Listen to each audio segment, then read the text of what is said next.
Hello everyone, I'm Kibitz and welcome back to the Dyson Sphere Program, where over the course of our playthrough, we have taken over our first solar system and moved on to others, so we can take over the entire galaxy.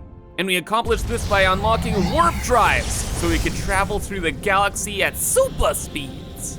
And after a little bit of exploration, we found a pretty awesome system with a lush, beautiful planet full of oil and other spicy things. But no, this entire system is pretty dang cool. We have organic crystals, fractal silicon, fire ice, and a ton of crude oil. So now we have access to some rare resources finally. And then just with this world alone, we can double, if not triple, our oil products production.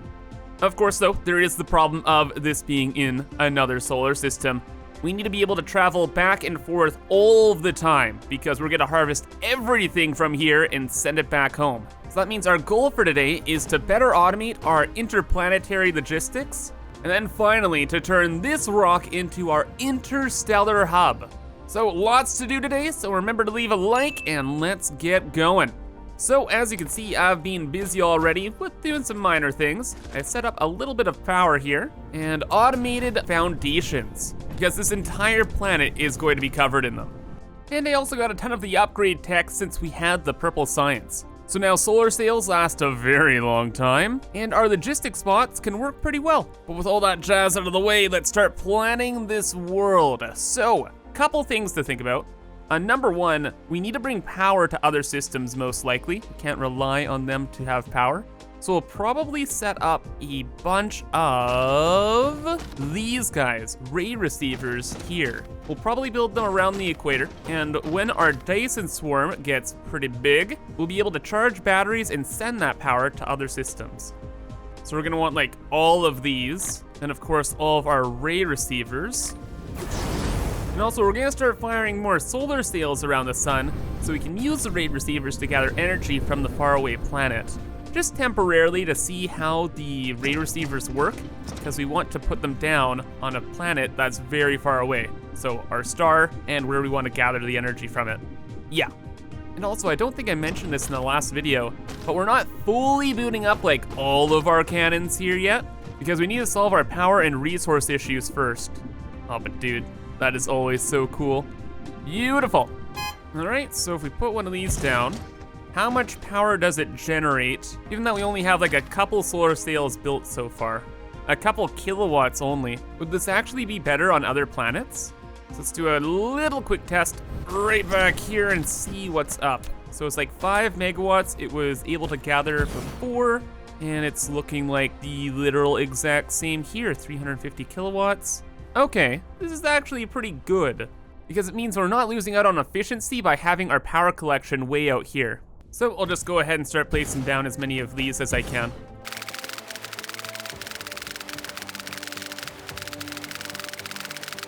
Now what has one loop around the world done for our power grid? Looks, it's about 35 megawatts it's looking like. Which is not bad to start, but if we're trying to power multiple solar systems, we're probably gonna want at least 5 rows of these. Okay, and after putting down my entire inventory of them, we're at 73 megawatts. Really? That's not a lot. Perhaps it's not an issue of the ray receivers, perhaps it's an issue of not having enough solar sails, which probably makes a lot more sense. We just started firing them like 2 seconds ago, and we probably only have like a couple around the sun right now, eh? Yeah, it's like hardly even a loop. So I don't know, we'll monitor this thing's progress as time goes on. Next up, we need to charge batteries here so we can send them out. So we're gonna need a supermassive charging area. A super massive system of them. Okay, and one slight change here, but as I was building all these, I was thinking about scale, and we might have a huge problem if we build things too close together, or if we don't kind of think about our future selves here. Because the power has just kept going up. We have a lot of solar sails built now. We just started like a little while ago and already we have our first like proper orbit here. So that's awesome. But since that's scaling so much and so quickly, it means we may have to infinitely scale our ray receivers and our battery chargers. So I've kind of cordoned off a new section for the battery chargers that will go down all the way to the bottom of the planet. And then for the ray receivers, oh gosh, like, I'm planning on doubling the initial amount I was even thinking, because stuff is gonna get so crazy so quickly. Anyway though, those are the key big buildings, so now we can make some factories here. So, main things we're gonna be sending out again are the charged batteries. So we're gonna wanna make batteries here. And then of course we're gonna wanna seriously supercharge our logistic stations, so we can be making a billion of them per second. And of course the drones. So now we're gonna make a new section here, and this new section is going to entirely just bring in the items we need for all of those important parts. Also, oh my gosh. Oh, that is so cool. That's only our first orbit too? Wow! Oh my gosh, that's amazing. Okay, getting distracted. So much to do here. Then with the magical power of boops, we can make a lot of progress really quick because we still have so much to do. So we have like little logistics towers that are gonna bring in every single item we need for all these other items. They come on down just like our main factory back on our main world. And all the items go into more logistic towers to be sent off across the stars. But I ran out of belts, so this one isn't exactly full yet. We'll have deuterium in here, the batteries are gonna go in here, and this other stuff. But yeah, that's pretty much the system. We might expand it even more in the future, but who knows. The main thing is our hub, our import and export main hub here. So all of these towers will bring in all of the items in the entire game. So we have a little bit of extra room, but some towers will just mainly deal with like titanium. We'll have other towers that deal with like crystals, and then you have some individual towers that just deal with kind of raw resources like high purity silicone, iron, etc. Because we're gonna need like 20 to 100 ships running that kind of material all over the place. And yeah, this kind of is the heart of our logistics planet here. We'll keep on adding more and more and more towers going on down this way, and then we'll have more towers down here that will send items throughout the solar system, and this side kind of brings them in. So this side eats stuff from all the other solar systems, and this one poops it out into our factories. And in between will pretty much exclusively be the ray receivers and the battery chargers. GGEZ, planet done. We just have to charge up all of the towers and stuff, which is gonna take a long time. But eventually, we should be okay. But just to be safe, we're gonna add in another battery system that will charge this planet. So we'll collect batteries from the home world, we'll come in through here, and poop out this way. So just poop in the more belts, the more machines, like you've seen before, and off they go, brother. Neat. So as all the towers get charged, our power demand should go down considerably. Probably down to, I don't know, maybe even only 50 megawatts. Lots of stuff has to be charged. So all we really have to do is wait. And brother, I love waiting. No meme, because while we wait, we can do other things, like something we've been needing to do for a long time here, and that is pave the world. So the only factory on the entire planet is making all these foundations. And yeah, this entire planet is gonna be completely paved over with them. We want the dirt so we can fill in like water worlds or whatever, and also, it's just gonna look good. So let the scribbling commence!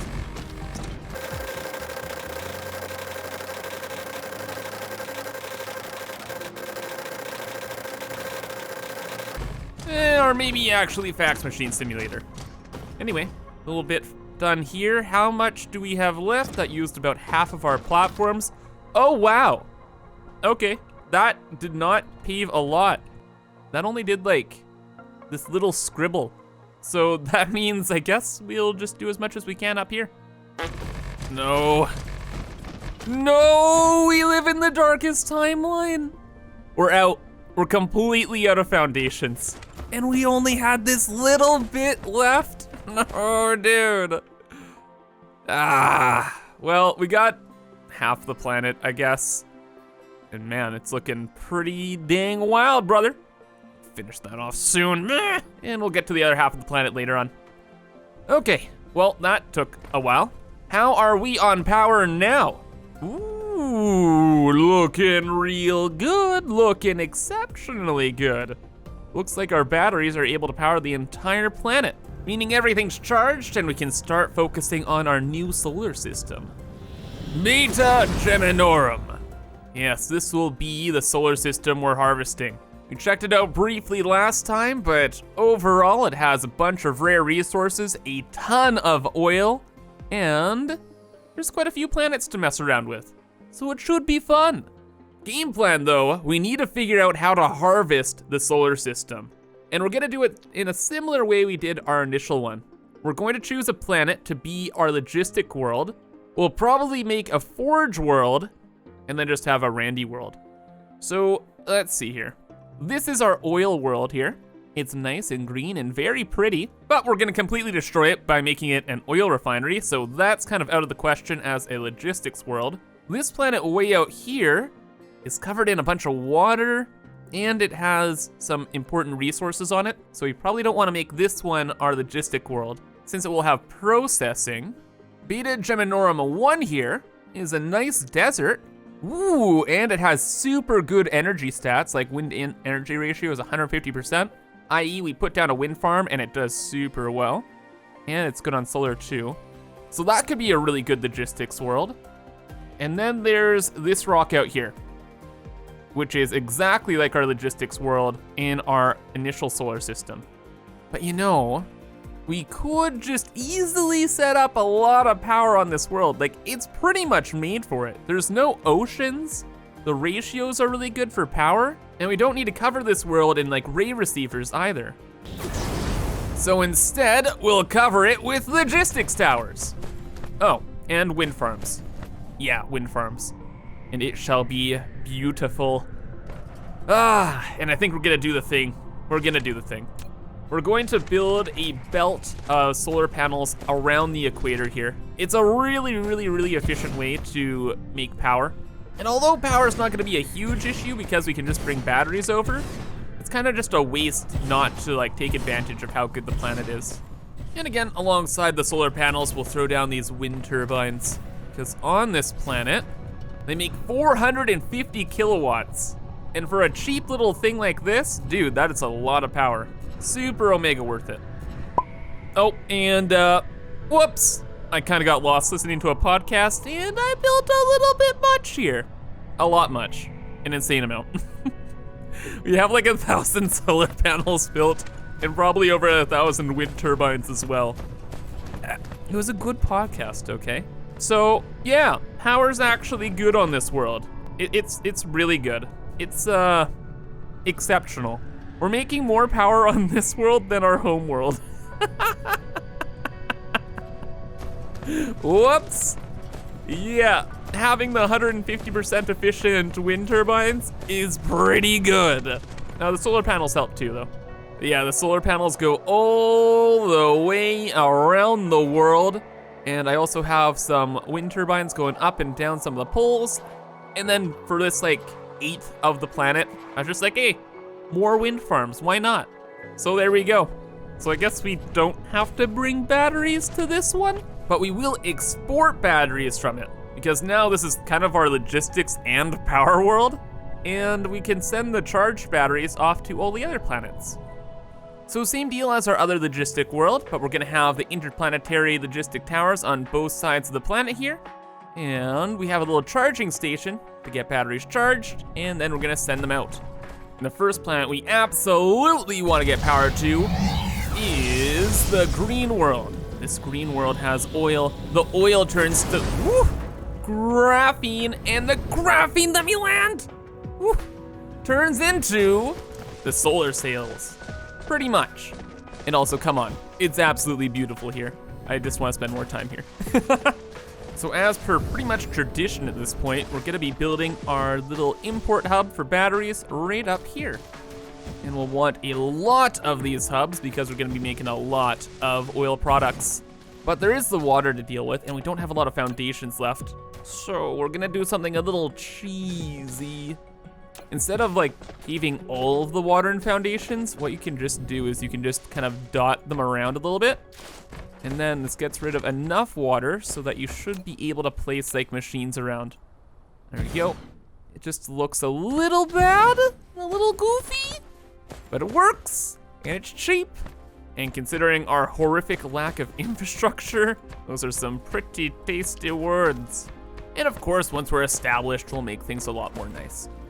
But this little setup will do for now. It should provide enough power to us so we can get oil started. And once we get oil started, we make a dumpstify it and we'll have plenty of power to mess around with. And also, look, this is an accident, but I kind of made it look like a derpy smile. So we got like the 2 eyes here, and then like the smile of the power distributors. It's a happy little oil world. So happy that we're gonna turn it into one giant refinery. And now, solar system wise, we just do the same thing to the other planets and we're good to go pretty much. So we still have the one big issue of actually bringing things from here over to our main solar system, which is going to be, what? Problem? What are those logistic ships? How? I never equipped warpers or anything like that. Oh, Kibitz made a whoopsie, a pretty big whoopsie. Oh no.